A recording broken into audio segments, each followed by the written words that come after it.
आज के इस वीडियो में हम बात करने जा रहे हैं मिश्रण के घटकों को पृथक करने की विधियां। इसमें भौतिक विधियां भी काम आती है और रासायनिक विधियां भी। ठीक है, तो कुछ ऐसी हमारी रोजमर्रा की जिंदगी में काम आने वाली विधियां हैं जिनको हम देखते हैं, जानते हैं, तो उनके जो कुछ पॉइंट इम्पोर्टेंट है वो पढ़ा देंगे। और जो कुछ ऐसी विधियां हैं जिनको हम नहीं जानते या फिर जानते हैं उनके बारे में बहुत कम जानते हैं और वो ज़्यादा इम्पोर्टेंट है, उनके बारे में हम विस्तार से पढ़ेंगे। ठीक है, तो देखो हमारी कुछ विधियां हैं जो शॉर्ट में पढ़ाने जा रहे हैं, वो हमारी है। सबसे पहले आता है भिन्ना। अब देखो भिन्ना क्या होता है। ठोस को ठोस से अलग करना क्या कहलाता है? भिन्ना। ठीक है, जैसे अभी हमने एग्जांपल लिया था कि अनाज में से कंकर चुगते हैं, कंकर बीनते हैं, तो अनाज भी ठोस हो गया, साबुत अनाज ठोस हो गया, और जो कंकर है उसमें से पत्थर है या फिर जो पौधों की डंडियां हैं वो कैसी हो गई? ठोस हो गई। तो उनको अलग करने की विधि जो होती है उसको हम क्या बोलते हैं? भिन्ना। ठीक है, ठोस को ठोस से अलग करना क्या कहलाता है? भिन्ना कहलाता है। उसका एग्जाम्पल क्या है? अनाज, खिचड़ी के दाने अलग करना या साफ करना। जैसे खिचड़ी में भी दाल चावल थे, उनको हम अलग अलग करते हैं, एक एक उठा के, तो वो क्या कहलाता है? भिन्ना। इससे आगे आती है हमारी छानना। छानना क्या होता है?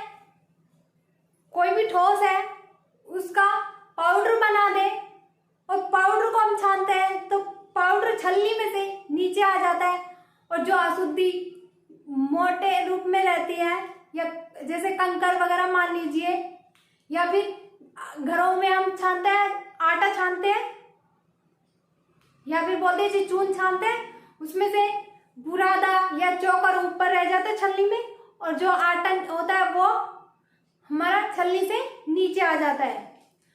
तो आटा हमारा कौन सी अवस्था में होता है? चूर्णित अवस्था में। तो देखियो, चूर्णित ठोस को ठोस से अलग करना क्या कहलाता है?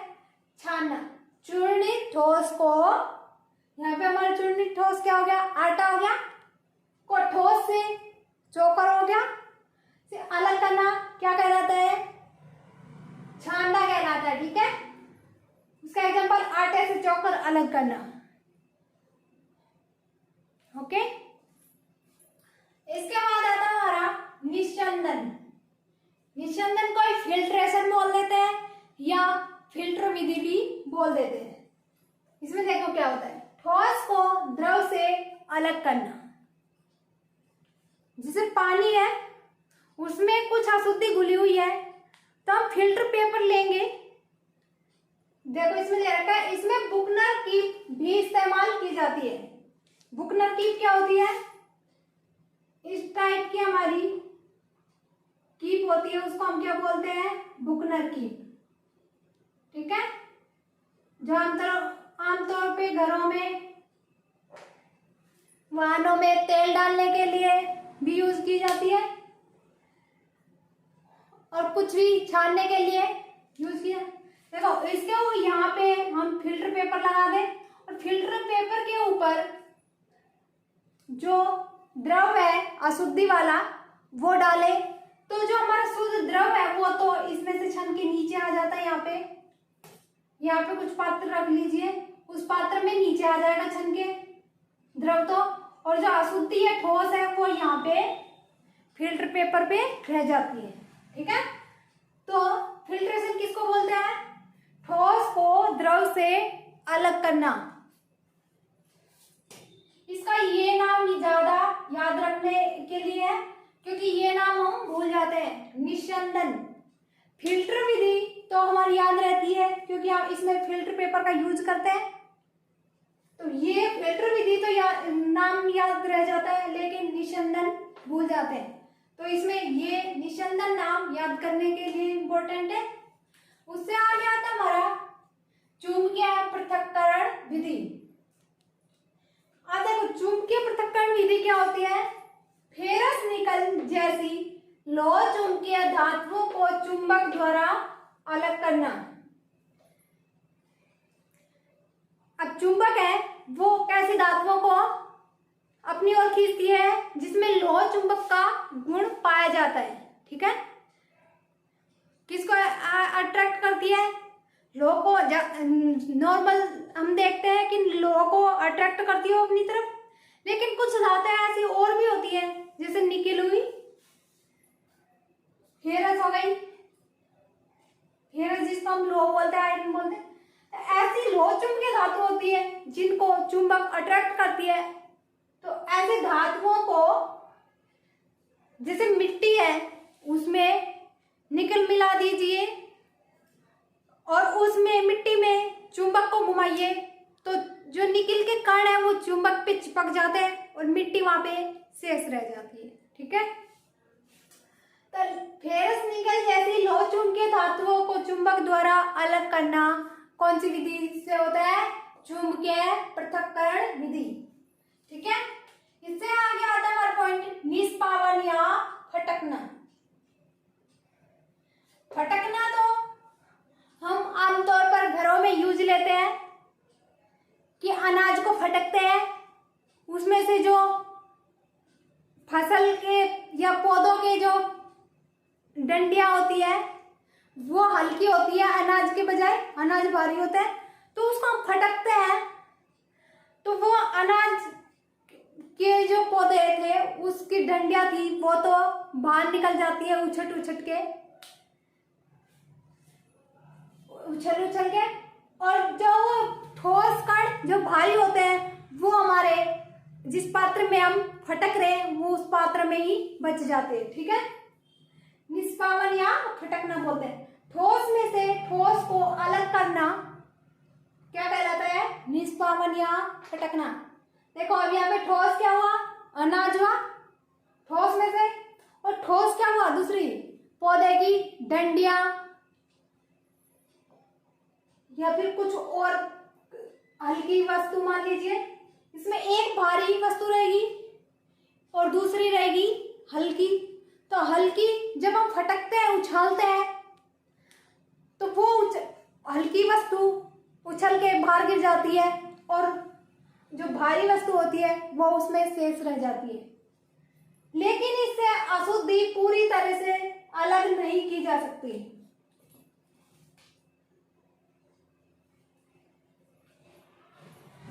क्योंकि देखो जिसमें हल्की वस्तु होगी वो तो बाहर निकल जाएगी।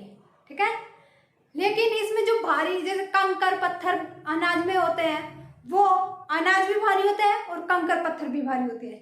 तो जब हम फटकते हैं तो हल्की वस्तु ही तो बाहर निकलती है, भारी तो नहीं निकलती ना।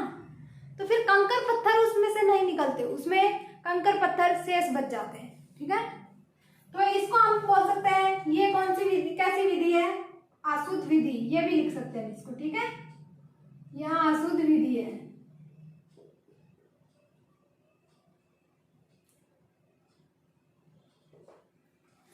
आपके एग्जाम में कैसे क्वेश्चन आता है? जैसे ये दो, ये नाम दे दिया, तीसरा ये दे दिया, चौथा ये दे दिया, 4 नाम दे देगा और उसमें से ये पूछेगा इसमें से अशुद्ध विधि कौन सी है। तो हमारा ऑप्शन क्या होगा? निष्पावन या फटकना। उससे आगे आता है थ्रेसिंग। थ्रेसिंग क्या होता है? देखो पौधों से बीजों को अलग करना क्या कहलाता है? थ्रेसिंग। ठीक है, जो पौधों की जैसे बंडल होते हैं या जिसको हम आमतौर पे किसान बोलते हैं पूड़ियां, पूड़ियां सुना होगा ना आपने सबने। गेहूं की पूड़ी होती है, बाजरे की भी पूड़ी होती है।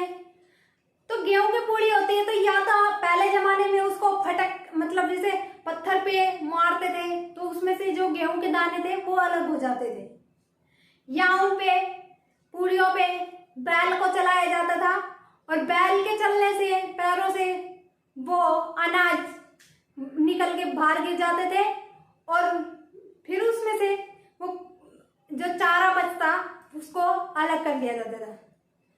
अब आजकल इस थ्रेसिंग के लिए मशीनें आ रही है, थ्रेसिंग मशीनें, वो इस काम को बहुत ही आसानी से कर देती है। ठीक है, तो इस विधि को क्या कहते हैं? थ्रेसिंग। अभी रीट में भी क्वेश्चन आया था कि पौधों से बीजों को अलग करना क्या कहलाता है? वो था उसका ऑप्शन, आंसर था थ्रेसिंग कहलाता है। यह भी अशुद्ध विधि है। ठीक है, कैसे देखिए, जब थ्रेसिंग कही जाती है तो हमारे पास अनाज आता है, उसमें पौधों की कुछ कुछ डंडियां शेष रह जाती है। हालांकि जो पौधे होते हैं वो अलग हो जाते हैं अनाज से, लेकिन पूरी तरह से अलग नहीं होते। उसमें जो पौधों की डंडियां होती है वो कुछ कुछ शेष रह जाती है, तो इसलिए हम इसको भी बोलते हैं ये कैसी विधि है? अशुद्ध विधि है, प्योर विधि नहीं है। ठीक है, उससे आगे आता है हमारा अपकेंद्रण। अपकेंद्रण क्या होता है? देखो, मक्खन सबका फेवरेट होता है, मेरा तो फेवरेट है। देखो, तो मेरे को खाना बहुत अच्छा लगता है मक्खन। मक्खन कैसे निकालते हैं? जो रई बोलते हैं वो एक बार तो अंदर की साइड में बल लगाया जाता है, पात्र के अंदर की साइड में बल लगाया जाता है, और दूसरी बार वो बाहर की साइड में बल लगाता है, उल्टा बल लगाता है, ऐसे ऐसे घूमता है वो। तो एक बार तो जैसे इधर बल लगा तो अंदर की तरफ लगा, दूसरी तरफ इधर लगा तो वो बाहर की तरफ वापस बल लगा। इस विधि से केस को अलग किया जाता है छाछ से। एग्जाम्पल क्या? छाछ से मक्खन निकालना। ठीक है, अपकेंद्रण विधि क्या होती है? बाहर से अंदर की ओर व अंदर से बाहर की ओर बल लगाया जाता है। इस विधि को बोलते हैं अपकेंद्रण विधि। एक क्वेश्चन यहाँ पे देखिए, मक्खन में ब्यूटेनॉइक अम्ल होता है। मक्खन जो थोड़ा खट्टा खट्टा सा महसूस होता है, अच्छा लगता है, तो उसमें कौन सा अम्ल होता है? ब्यूटेनॉइक। ओके, देखिए नेक्स्ट मेथड है हमारा अवसादन या निथारना। निथारना किसे कहते हैं? पानी या द्रव में घुली ठोस रूप में अशुद्धि को अलग करना क्या कहलाता है? अवसादन या निथारना। जैसे देखो, कभी कभी नल में जैसे गंदा पानी आ जाता है, मतलब उसमें थोड़ी बहुत मिट्टी आ जाती है, तो उस पानी को भर के आप रख दीजिए थोड़ी देर, तो मिट्टी है ना वो नीचे जमा हो जाती है।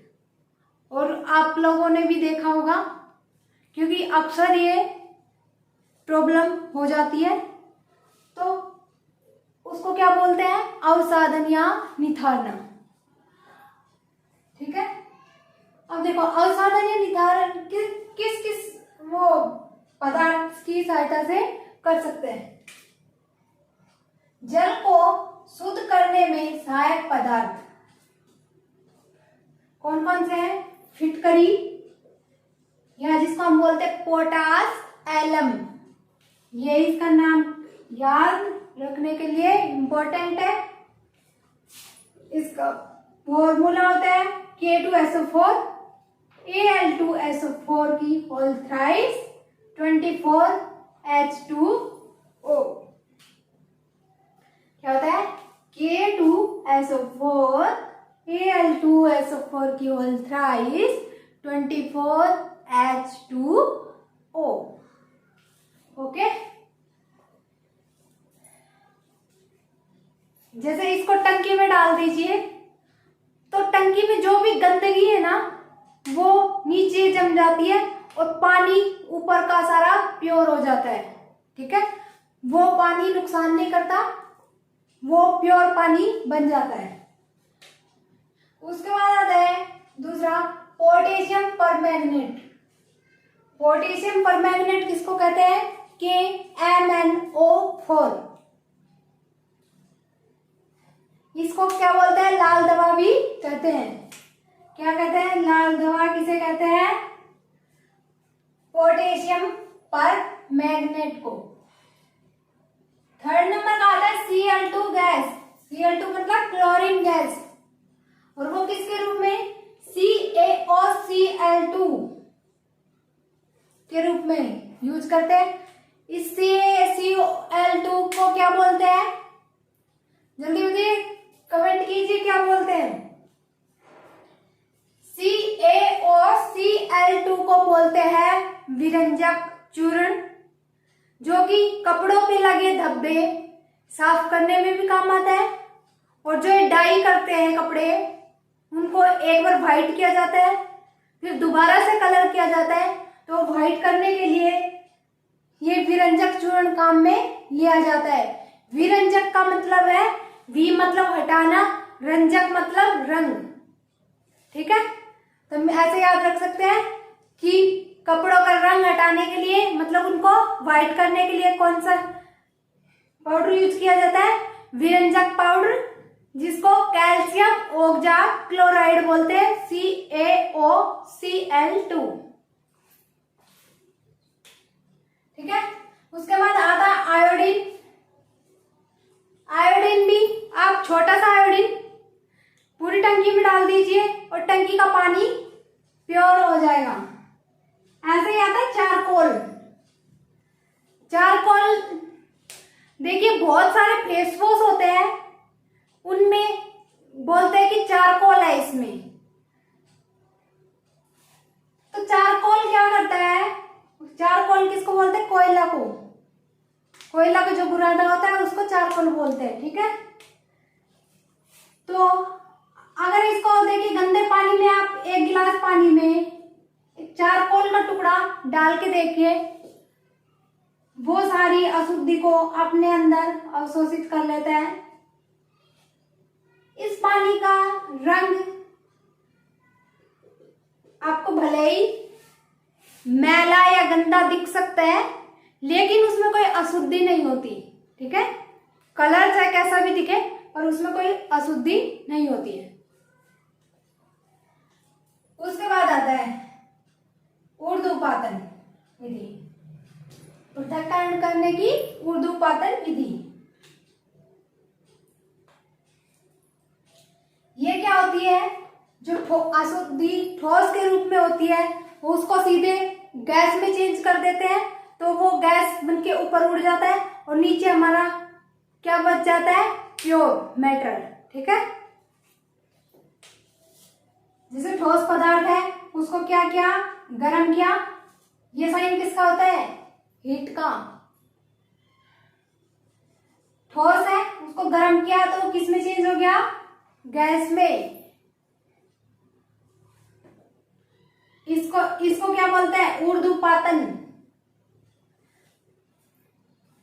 क्योंकि बहुत सारे जो मैटर होते हैं वो पहले ठोस से द्रव में चेंज होते हैं और फिर द्रव से गैस में चेंज होते हैं, और गैस से हमारी अब साइंटिस्ट ने एक और अवस्था की खोज करी है, वो अवस्था है प्लाज्मा।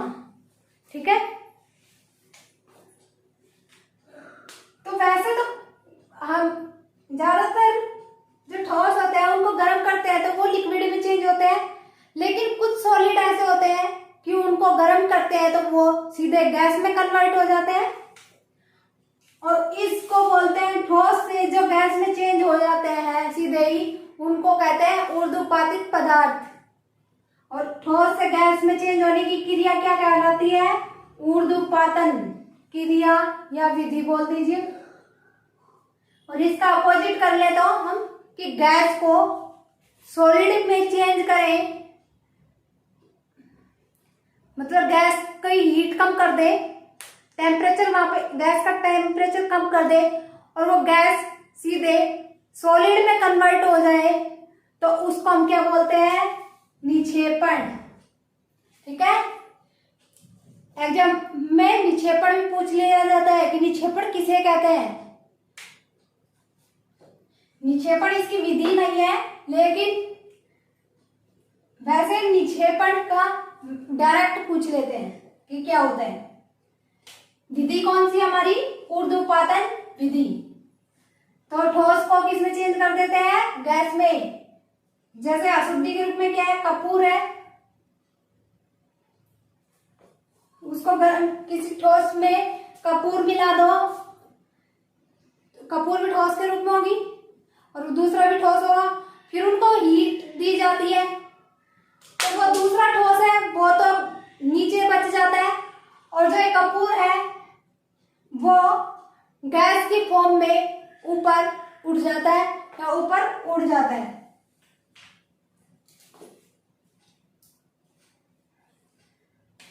देखो ऊर्ध्वपातन पदार्थ कौन कौन से होते हैं, कपूर है, दूसरा है नौसादर।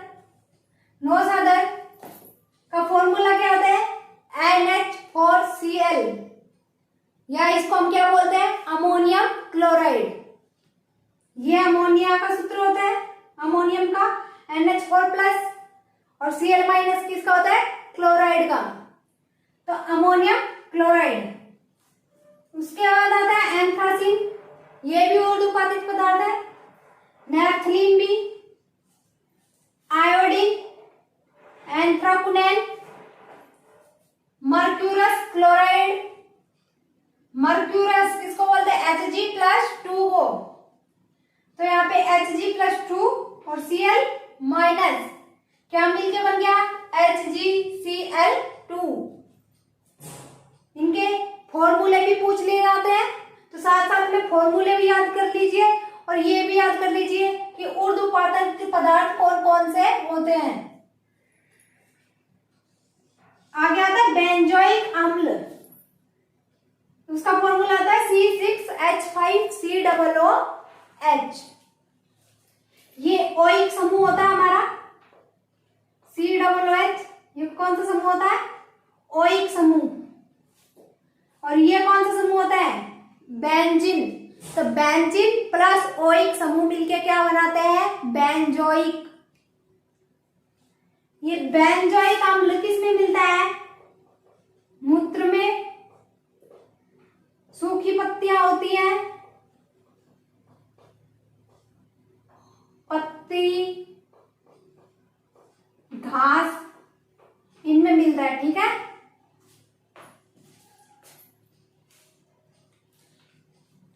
जो ये विधियां होती हैं इनमें अवस्थाएं परिवर्तन होती हैं।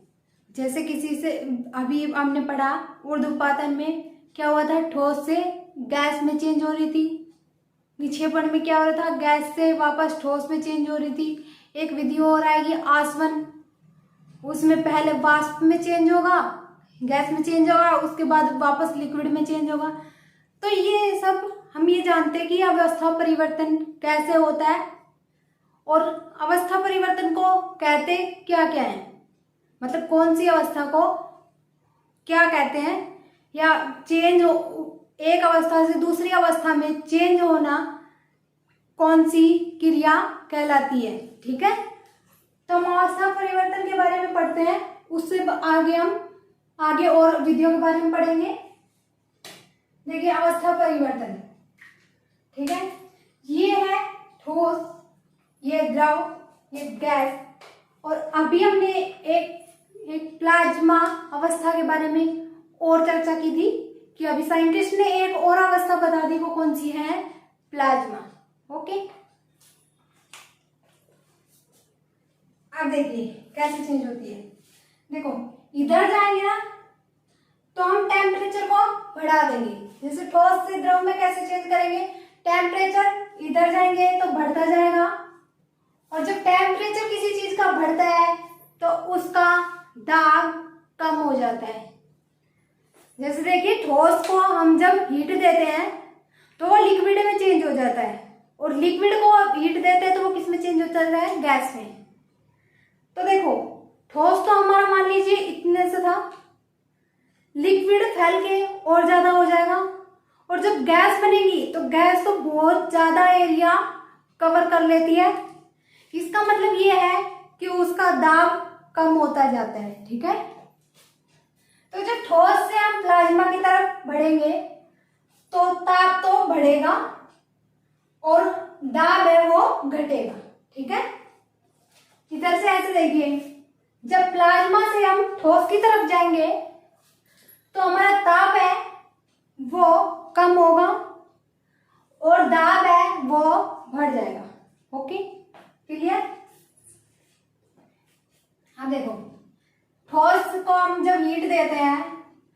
ये किस में चेंज हो जाता है?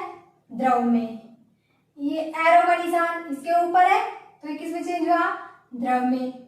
तो इसको क्या बोलते हैं? इस विधि को गलना। ठीक है, कि ठोस है वो द्रव में पिघल जाता है, द्रव के रूप में पिघल जाता है, तो उसको क्या बोलते हैं? गलना। और इस पॉइंट को, जिस वो पॉइंट पे वो पिघलना प्रारंभ करता है, उस पॉइंट को क्या बोलते हैं? गलनांक बिंदु या एमपी मेल्टिंग पॉइंट। ओके, उसके बाद आता है हमारा द्रव से किस में चेंज होता है? गैस में। तो वो कैसे चेंज होता है? उस विधि को क्या बोलते हैं? उबलना, उस क्रिया को। ठीक है,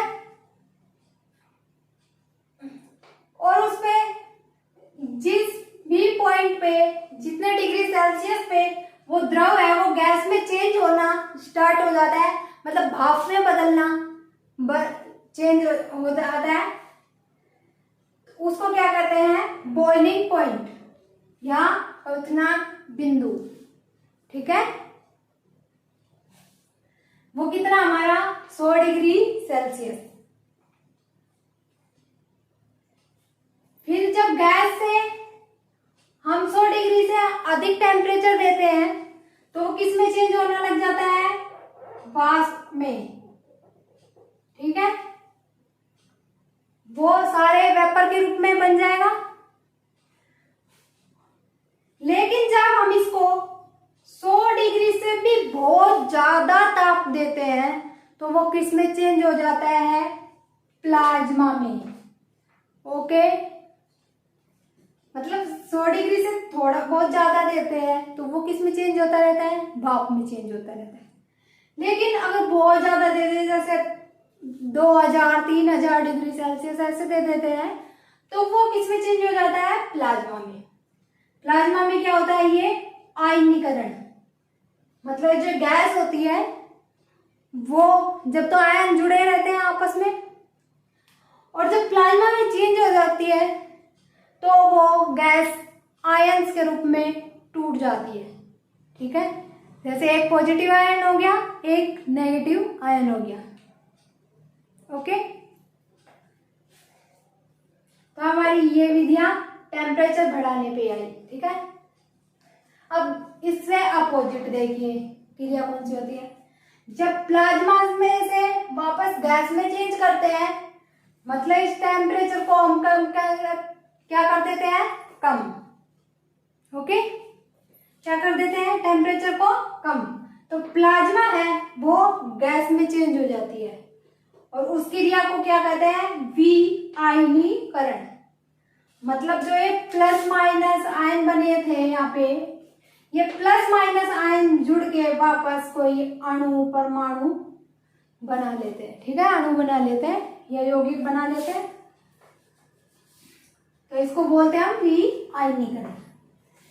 इसके बाद जब गैस और ठंडा करते हैं, मतलब इसको और टेम्परेचर कम करते हैं, तो ये जो गैस है वो किस में चेंज हो जाती है? द्रव में। उस क्रिया को क्या बोलते हैं? संघनन। ठीक है, जब गैस होती है तो वो द्रव में चेंज होती है, उसको क्या बोलते हैं? संघनन। और अधिक टेम्परेचर कम करें तो द्रव किस में चेंज हो जाता है? ठोस में। और वो द्रव ठोस में चेंज होगा, मतलब जैसे पानी है वो बर्फ में चेंज हो गई, तो उसको क्या बोलेंगे? जमना, हिमनीकरण या पिंडनन। पिंडनन मतलब पिंड, गोला, कुछ भी बोल दो, ठोस सॉलिड होता है पिंड, तो पिंडनन, जमना या हिमनीकरण बोलते हैं। और जो इस पे बिंदु होता है वो कौन सा होता है? हिमांक या हिमांक बिंदु। एक देखिए और बच गई, ठोस से, और ये सीधे किस में चेंज हो रही है? गैस में। अभी हमने पढ़े थे ना ऊर्ध्वपातन विधि में कि ऐसे पदार्थ होते हैं जो सीधे ठोस से सीधे गैस में चेंज हो जाते हैं, वो कहलाते हैं ऊर्ध्वपातित पदार्थ। जो ये ठोस से गैस में चेंज हो रही है तो उस क्रिया को क्या बोलते हैं? ऊर्ध्वपातन। ठीक है। और ये ऊर्ध्वपातन कहां से कहां तक होता है? 100 डिग्री सेल्सियस तक का घटनांक बिंदु होता है इसका, वहां तक ये गैस में चेंज होता है सीधा। तो वो हो गया हमारा ऊर्ध्वपातन, ठोस से गैस में। और जब गैस से वापस किस में चेंज हो रहा है? ये ठोस में। जब वापस गैस से ठोस में चेंज होता है तो उसको कहते हैं अभी हम निक्षेपण। तो ये हो गया हमारा अवस्था परिवर्तन। ठीक है, स्क्रीनशॉट ले लीजिए। इसके बाद हम पढ़ेंगे अभी जो हमारी आगे की विधियां बची हुई है वो सब।